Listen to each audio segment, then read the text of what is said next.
Assalamualaikum warahmatullahi wabarakatuh. Alhamdulillah wassalatu wassalamu ala Rasulillah wa ala alihi wa sahbihi wa man ittaba'ahu amma ba'du. Kawan-kawan sekalian, ini adalah cuplikan perkataannya Syekh Abdurrahman bin Qasim yang menjelaskan hadis Ubadah bin Samit dalam kitab At-Tauhid pada bab Fadlut Tauhid wa ma yukaffiru minadz-dzunub, bahwa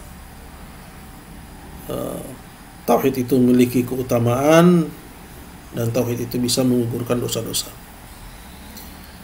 Hadis Ubadah bin Samit itu sendiri adalah hadis di mana Nabi SAW mengatakan, barang siapa bersaksi tidak ada yang berhak diibadahi kecuali Allah semata, tidak ada sekutu baginya, dan bahwasanya Muhammad adalah hamba dan utusannya, dan Isa adalah hamba Allah dan utusan Allah. Jadi poin kita seputar potongan ini. Kemudian kata Nabi selanjutnya, wa kalimatu alqaha ila Maryam wa ruhun min, dan bahwasanya Isa itu adalah kalimat yang Allah tiupkan kepada Maryam dan roh yang Allah azza wa jalla ciptakan. Wal jannata haqqun wan nar haqqun, dan dia juga bersaksi bahwa surga itu benar, neraka itu benar.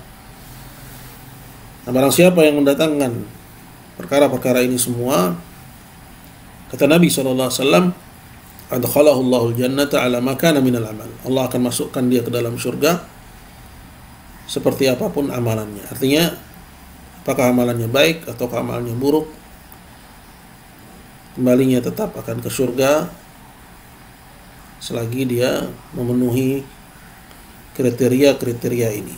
Artinya, selagi dia tidak menyekutukan Allah dan mati di atas al-Islam, di atas at-tauhid. Jelas bahwa hadis ini menunjukkan akan keutamaan orang yang mati di atas at-tauhid, tempat kembalinya pasti ke surga, apakah dia disentuh oleh azab terlebih dahulu atau tidak disentuh oleh azab. Nah, pembahasan kita di sini adalah tentang keterangan pada poin seputar Isa alaihi salam. Nah, di hadis Ubadah tadi, Nabi SAW mengatakan, dia bersaksi bahwa Isa adalah hamba dan utusan Allah Azza wa Jalla.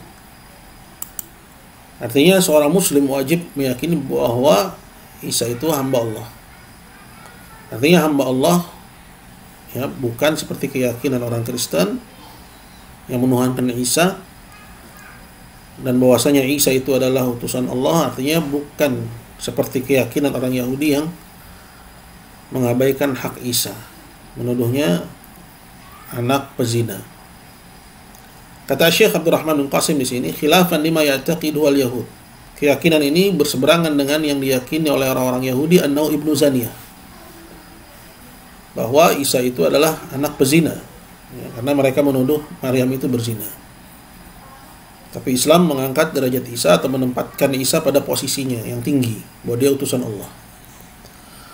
Aumaya taqiduan Nasara, atau berseberangan juga dengan keyakinan orang Kristen, annahu Allah, yang meyakini bahwa Isa itu adalah Allah, au ibnullah, atau anak Allah, ya, yang mereka bilang anak Tuhan. Au thalithu thalatha, atau satu atau penyatuan dari tiga unsur, ya, itu Allah, anak Allah, dan Ruhul Kudus. Ya, jadi keyakinan kita tentang Isa itu berseberangan dengan keyakinan orang Yahudi dan orang Kristen. Ini jalan tengah yang paling adil, bahwa Isa bukan anak pezina seperti yang dikatakan oleh orang Yahudi, bahkan dia utusan Allah, dan dia bukan Allah atau anak Allah atau penyatuan dari tiga unsur, ya, melainkan dia adalah hamba Allah Azza wa Jalla. Ya, Isa itu hamba Allah, dan Isa tidak pernah menyombongkan diri untuk menjadi hamba Allah.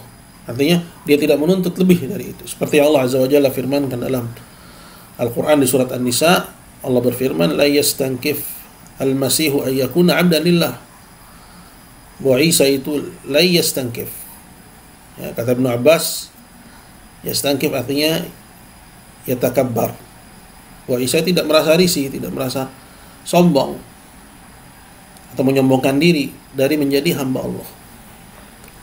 Jadi kita harus posisikan Isa pada posisinya, pada porsi yang Allah berikan buat dia. Dan itu adalah kedudukan yang tinggi menjadi hamba Allah. Bagaimana Nabi kita Muhammad SAW juga demikian. Hamba Allah Azza wa Jalla. Ta'ala Allahu amma yaquluna 'uluwan kabira, maha tinggi Allah dari apa yang mereka tuduhkan terhadap Isa. Jadi apakah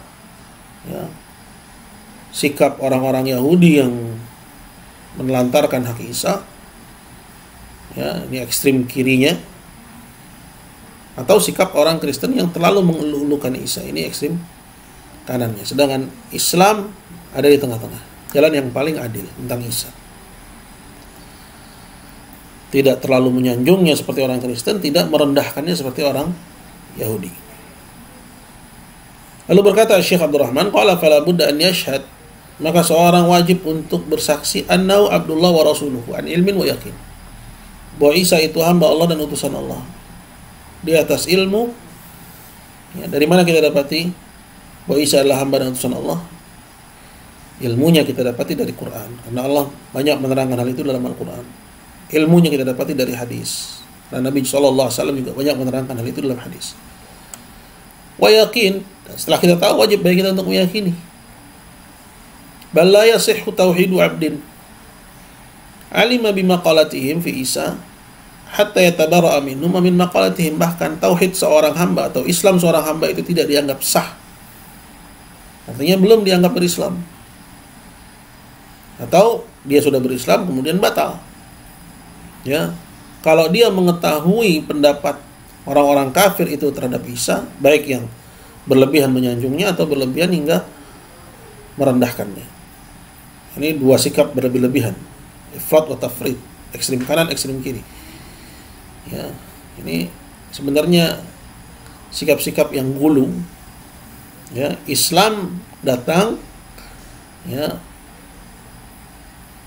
untuk memposisikan Isa pada posisi yang Allah Azza wa Jalla berikan. Di antara dua kubu ekstremis tersebut.